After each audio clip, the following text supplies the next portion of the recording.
in this space that is so noisy, I mean, there are mega giants that are solving the problem of whether or not people can watch a movie.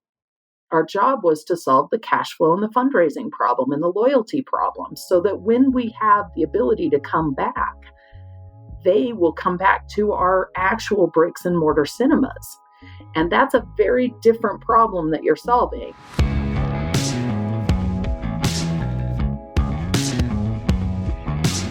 Hello, and welcome to the Box Office Podcast. We are keeping it Box Office Pro-centric today. I'm Rebecca Pauley, Deputy Editor of Box Office Pro, joined by our Editorial Director, Daniel Loria, and Shawn Robbins, our Chief Analyst. Hi, guys. Hey, Rebecca. Hey, Rebecca. So later in this podcast, we have an interview with Tori Baker, President and CEO of the Salt Lake Film Society, about ways that independent theaters are trying to make it through this very tough, tumultuous period. But first, there's the topic that is still on the top of everyone's minds and probably will be for the foreseeable future, the box office performance of Tenet and other films that have opened in theaters worldwide since the COVID shutdown. One of the big headlines we've seen over the past few days is that Tenet crossed the $250 million mark worldwide, most of that coming from international markets. Shawn, give me your analysis of those figures. What's going on?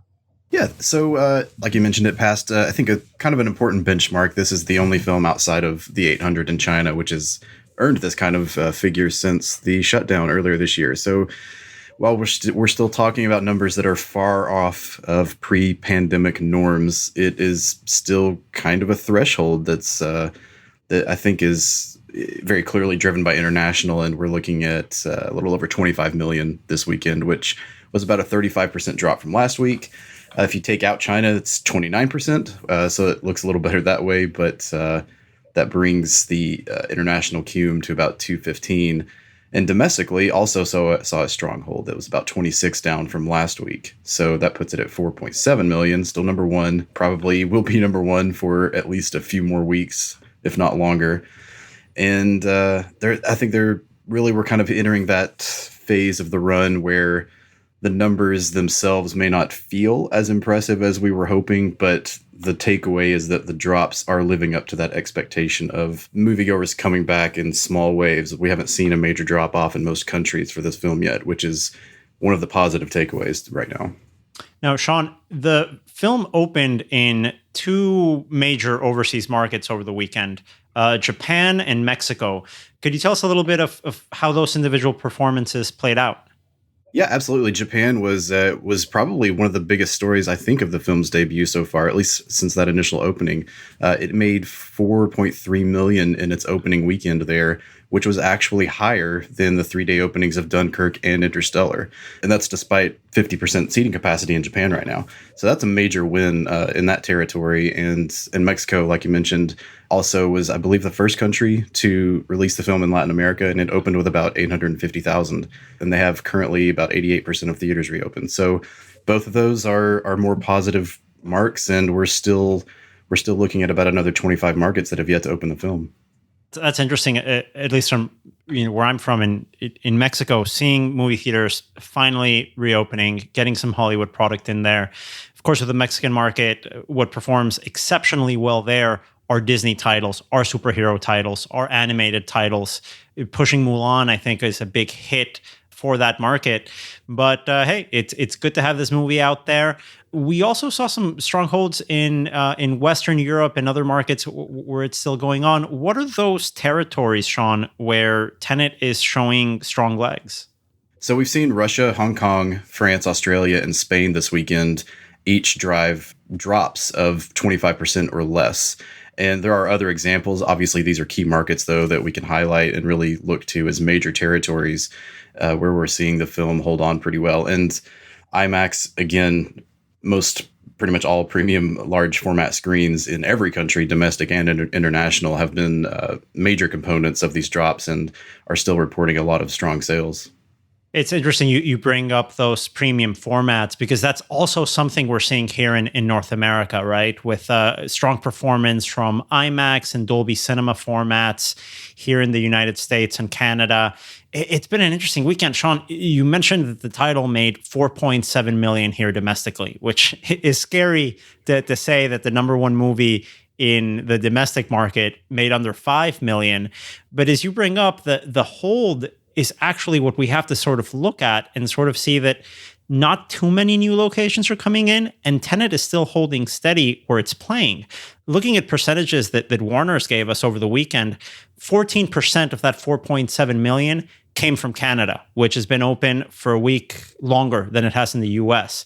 And 13% of that 4.7 million weekend total from North America actually came from locations that were added since Labor Day weekend.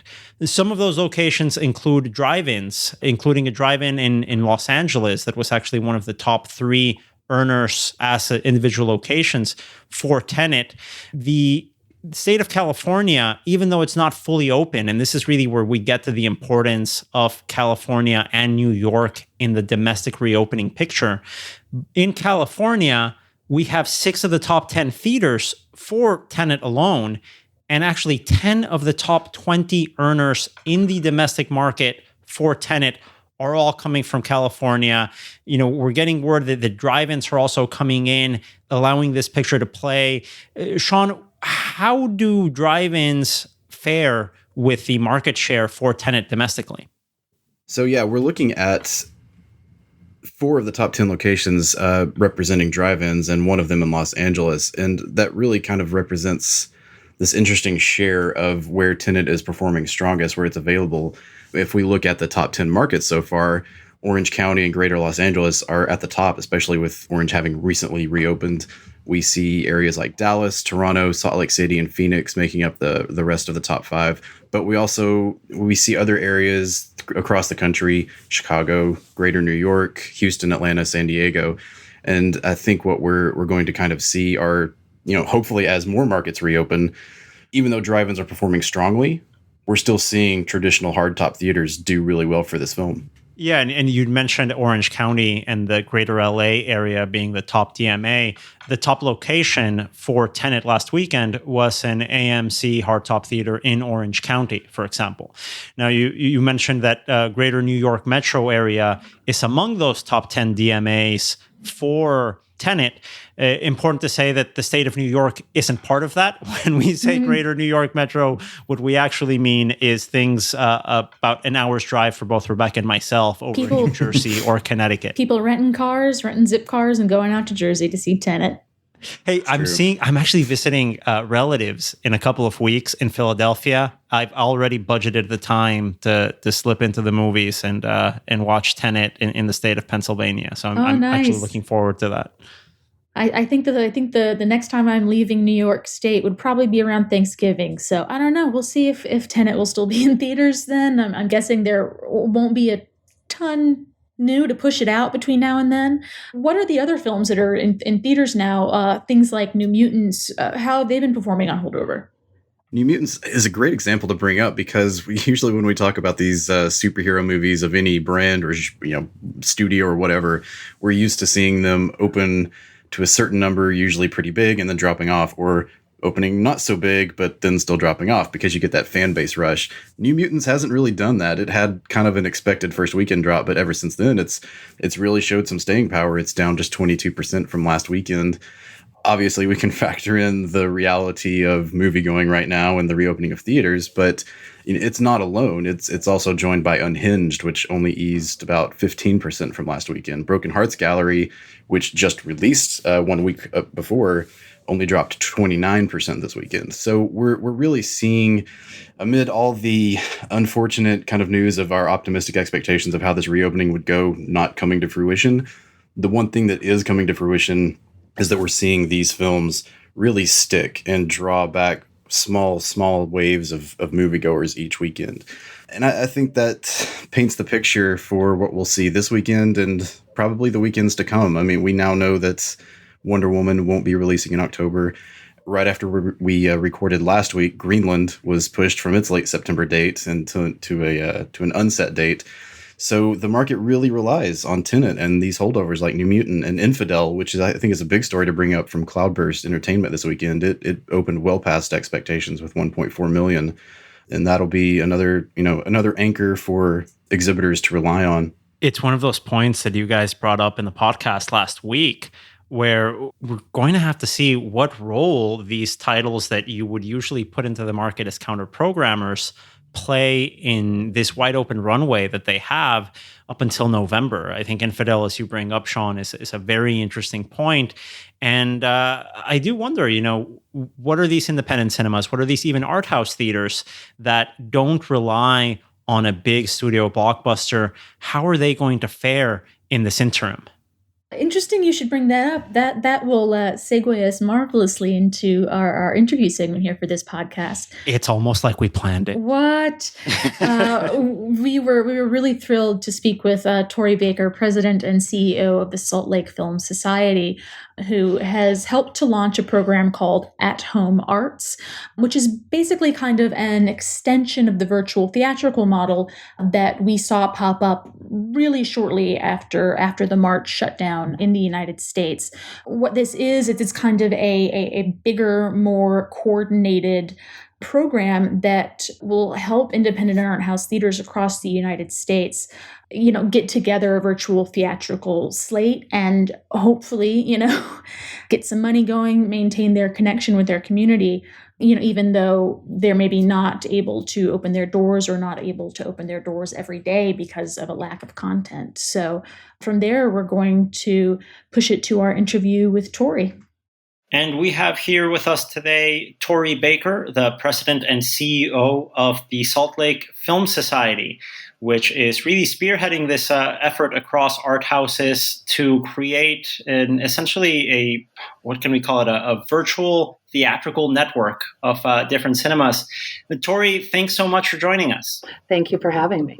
So, this is something that Rebecca and I have been talking about for weeks now, since the COVID situation took hold with our other co-host, Russ. We've been talking about where does virtual theatrical go? Had a great opportunity to speak with Richard Lorber, one of the first pioneers in getting this out to cinemas. Could you tell us a little bit from your perspective how this idea took shape?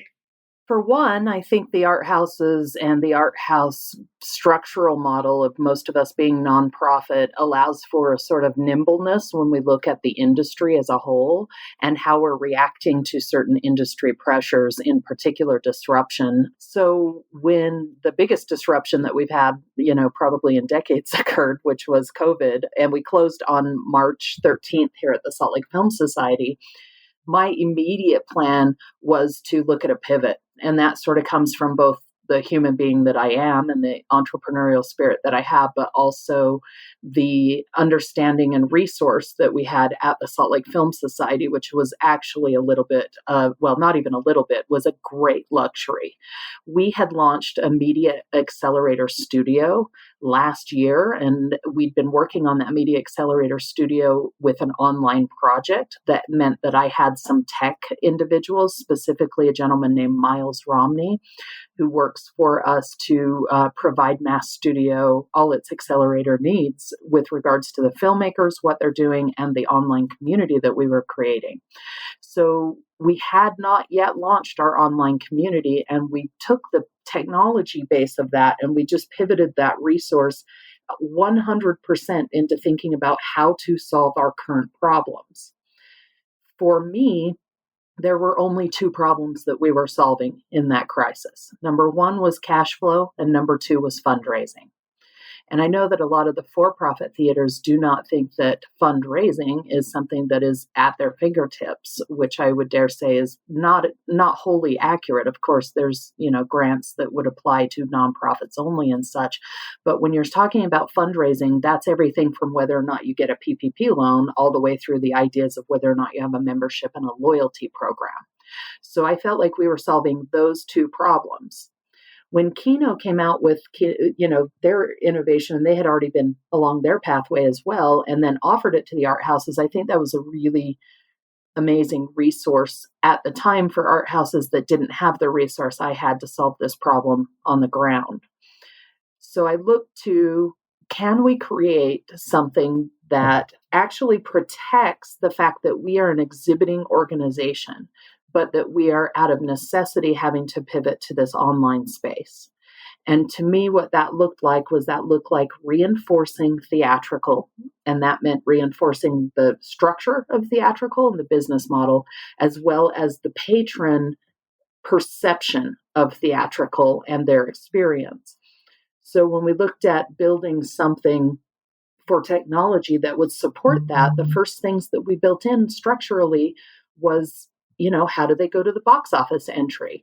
Do they have a showtime that they watch? Are we reinforcing the language of theatrical? Are we reinforcing watching movies on a Friday and a Saturday? Are there concession options? So those are all the things that we talked about in the vision of what would we do if we were to pivot online. That, of course, didn't solve the issues of, I guess, can you get a movie, right? And can you put that on your technology? But I think the vision was what had to come first. And that vision was to help cash flow, which I appreciate very much all the distributors' work that they've done to offer films to people so that they have something to engage their patron base. But the cash flow situation's a little bit wonky right now, right? When we kind of did that topsy-turvy thing where exhibitors became, on the flip side of distribution in this model. So I was trying not to do that. And I was trying to say this core vision has to be structurally sound, and it has to be exactly the same experience with the exception of an online screen as they would have at the Broadway or the Tower, in my case. That they feel like they're still my patron. They're walking up to our box office. They're participating in our curation and our programming, and they're not being sent elsewhere. So that was really the core process. That's interesting. I mean, we've spoken with other exhibitors who more or less immediately, jumped into the virtual theatrical model. And one of the issues that initially came up is how financially viable is this long term? Is this a stopgap? What's the long term potential of this? In the initial few weeks that virtual theatrical began to be adopted, what were the conversations that you were having with other art house and independent exhibitors about the concerns and the opportunities they saw in the model? Well, we didn't start talking to a large number of theaters until, we had beta tested everything for a few months between the Salt Lake Film Society and the Coolidge. But I would say that for me, I was very concerned about what I was seeing. I loved the idea and the concept that we would create a virtual theatrical lane, but my concern was the topsy-turvy business model of it and the patron experience confusion of it. Because really what happens when you're sending, a patron to another provider that also has another login that they need to register for that company is collecting their information, that is changing your lifetime value of your patron. And what the art houses in particular of all the NATO constituents hold that they have for decades is their audiences. They know who they are. They know them intimately, personally, and all their information, what kind of movies they watch, how long they've been a member, how much they've donated on top of going to see movies.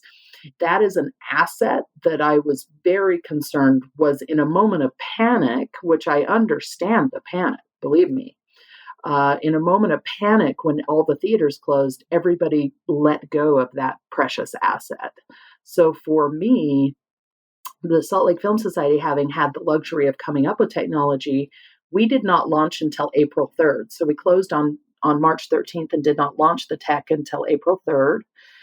And we launched with the Coolidge, I think 1 or 2 weeks after that, so that we could test this and also help increase the booking power of the technology.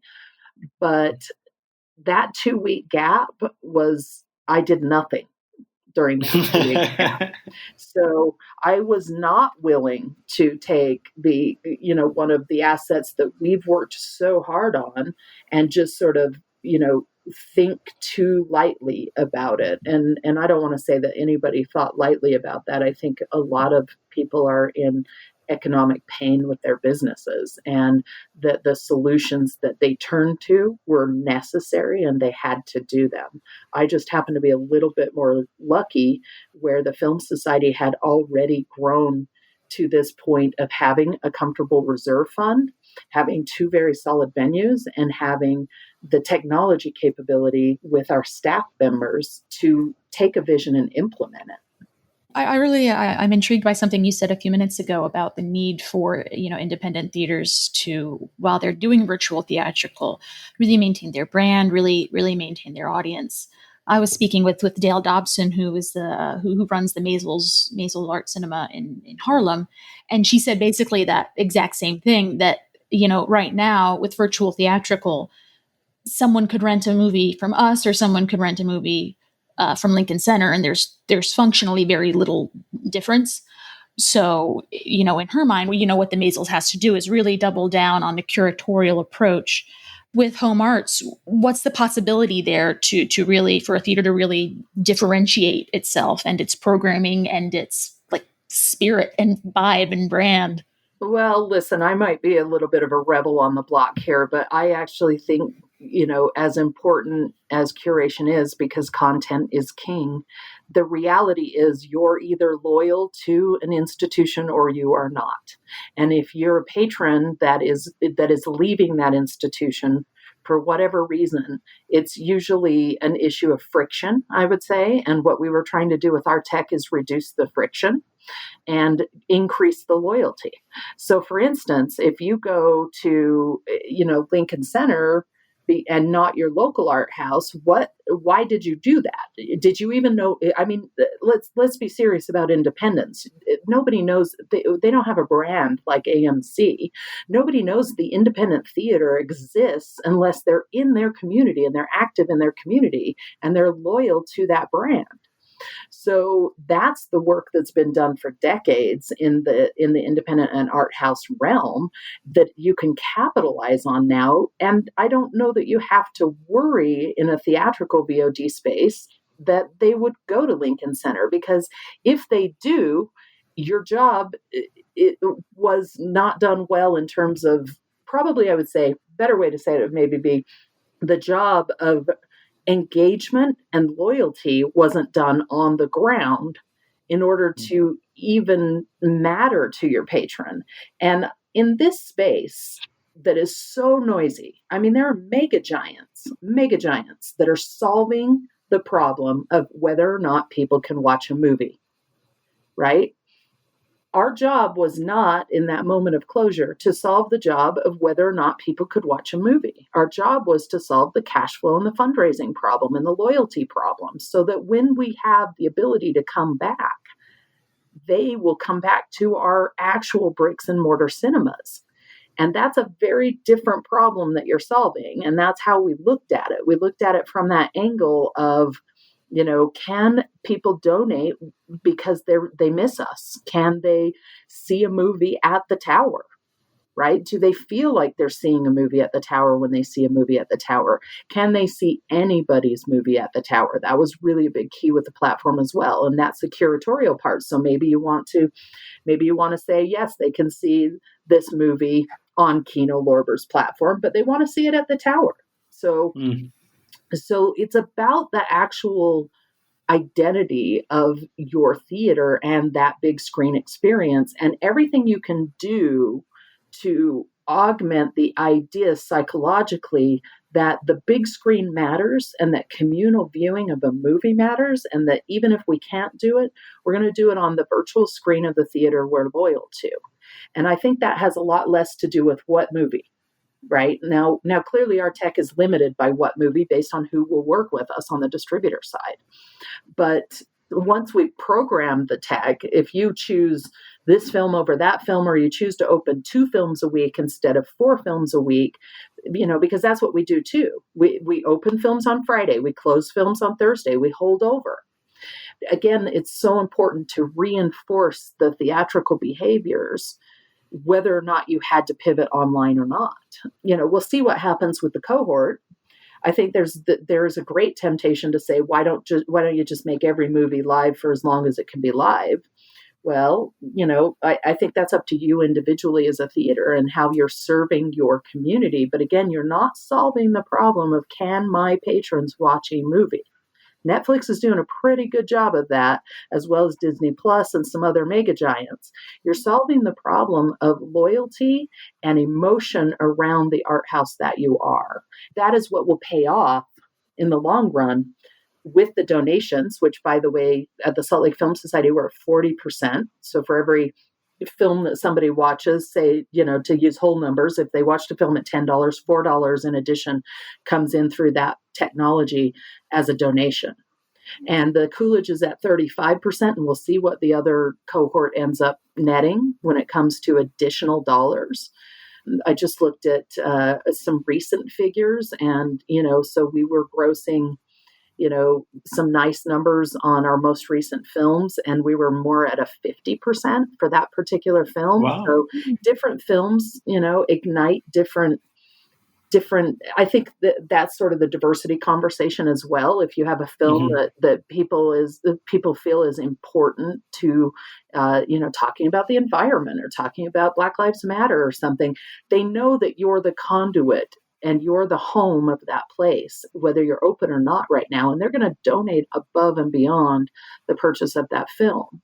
So those are the sort of core pillars that we built this around, and then tested with the Coolidge for 3 months, and then said, I have one person who's a tech who does this, and I hope I'm not killing him, but as we progress through this, but we basically ethically felt like we could not sit on this any longer, and that we had to find a way to share it. And we're getting more interest in whether or not we can share it broader to 50, 100, 200, independents and art houses. I don't know, because that's a resource issue on my end. But I think on the ethics side, we felt like this solves all the problems that are the right problems to solve right now. And we have to share it if we can. And so I went to the board. I said, I know this is a nationwide project, which is like, hey guys, can we do a nationwide project as a local nonprofit in a time of COVID crisis? But, we really just felt strongly that we had to share it. Now, you mentioned a couple of factors that I think play into what makes this unique. First of all, is that it's not just a streaming platform. You're reinforcing these theatrical behaviors. It is literally a virtual theatrical, as much of a theatrical experience or movie-going experience as you could have. You're trying to incorporate that in.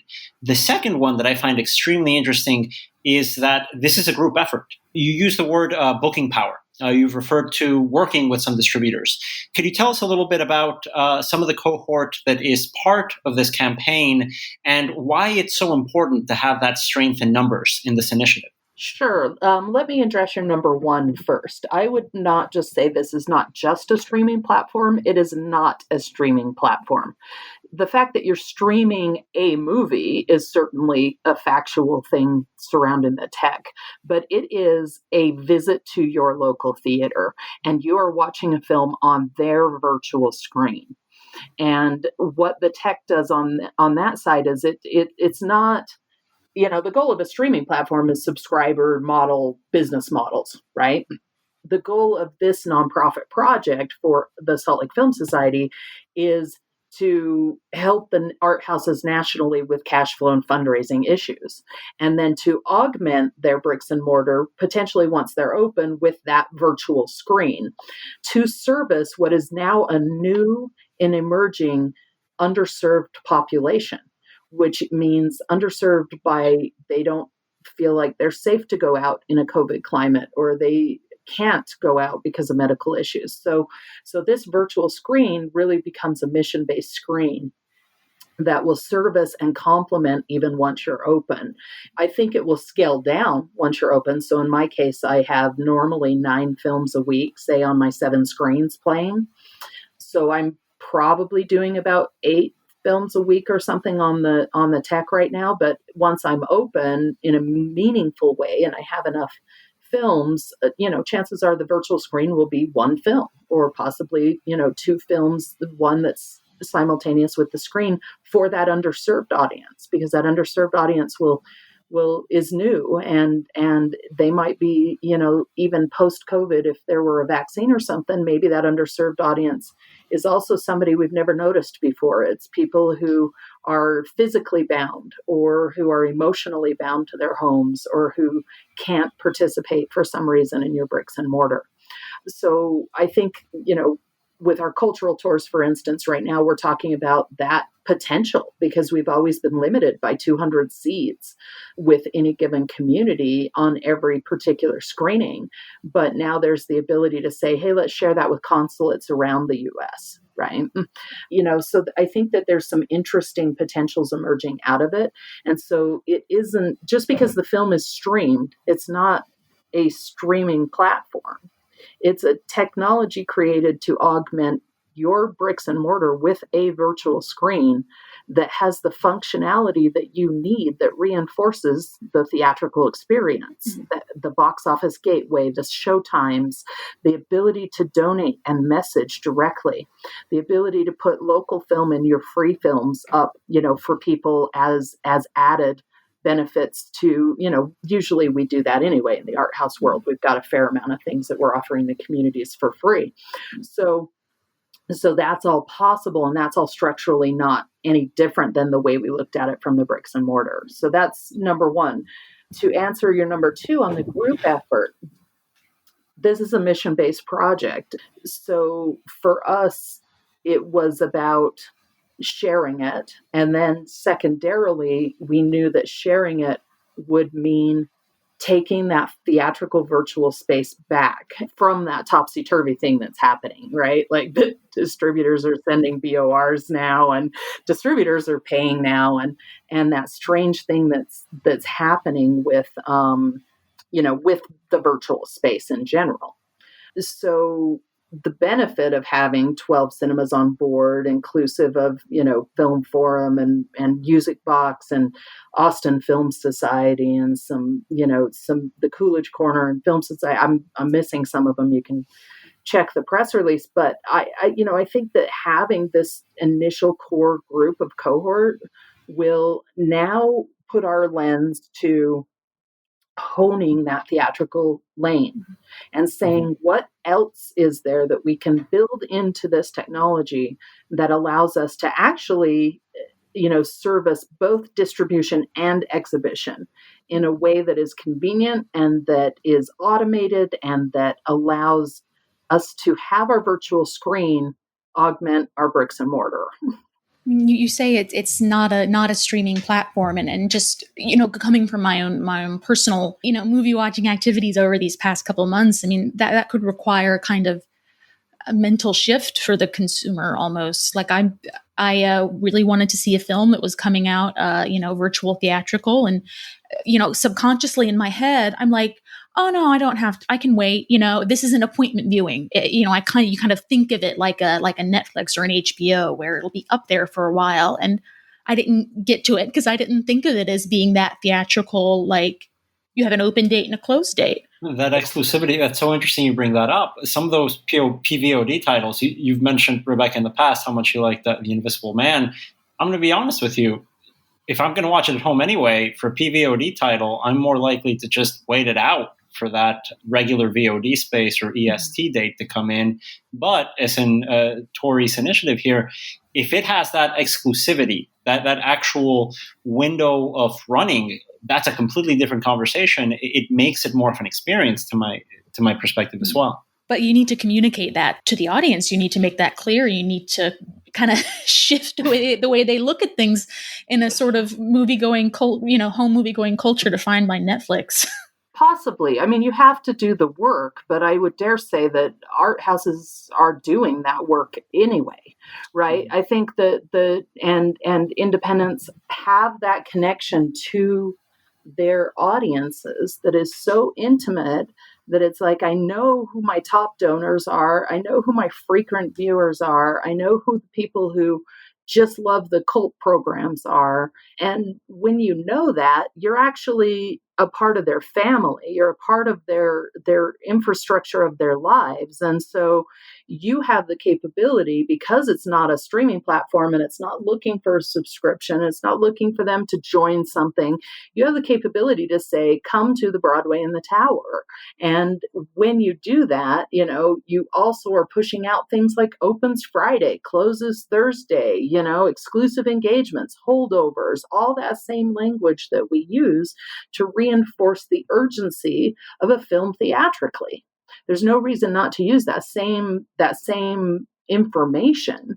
And I think it creates that FOMO thing if they do miss out. And so if they do miss out and then later they got to go find it on somebody's streaming platform, it's not that they maybe won't do that, because I think that was happening long before everybody closed, right? And that I've personally been worried less about that, because I think that what we are is we're the authenticators and the curators, right? So if they saw that Melancholia opened in our theaters, it doesn't matter as much. I mean, obviously it matters for economic purposes to us, but I think where our value proposition as theaters is that we're the validator. So when that comes up in that stream that is so prophetic that they even called it that, it's this big rapids that's just passing you by, and you're lucky if you can put your hands in the water for a second and catch something.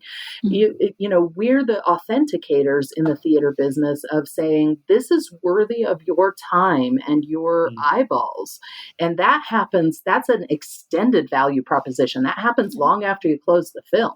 I'm feeling excessive FOMO that I missed the virtual theatrical re-release of Zhang Yimou's Shanghai Triad. That's the one that I'm like, I want to see it, and then I forgot. But like you said, everyone, I've done that for theatrical releases too, or you mean to go out and see it and you don't. I guess that's not really that much of a shift in the substance, just the details of how that goes down. But Shanghai Triad becomes in your psyche something that is worthy of your time, right? And the value that it was presented by your local theater is the thing that made that value evident, right? So it was a specific theater was like, we're programming this, and I said, I trust you. So right, you're paying for the experience rather than for the content in that regard. I mean, I don't know if speaking as someone who has a not great TV and a not great sound system, for me specifically, I don't feel like I'm paying for the experience. I feel like I'm paying for insurance that I'm not going to be watching a bad movie. Yeah. Like, honestly. Yes. If you have something to do that, and I also think with the don't underestimate the tech of the support part here, is that you feel you're doing good by going to a movie this way right now, because you want to go to the movie at the Broadway in the Tower later. So whether you click that donate button or not, the fact that you've participated in this manner makes you understand very structurally that you weren't sent away to another place. You're actually impacting this particular theater in this particular time with this kind of participation. It makes you feel connected, and it does make me feel warm and fuzzy. Yeah, honestly, absolutely. It very much does.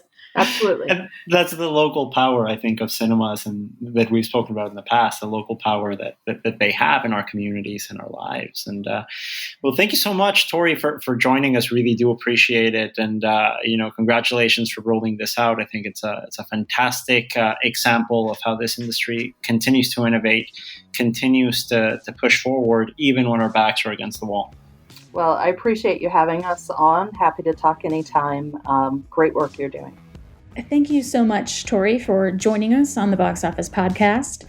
More information on Home and Arts and any other information that you want to find about the exhibition industry, you can find by logging on to boxofficepro.com, where we also have regular box office analysis provided by Shawn and our team. The Box Office Podcast is produced by Caitlin and Record Edit Podcast. We invite you to tune in again next Thursday for our next episode. Thank you so much, and have a great day.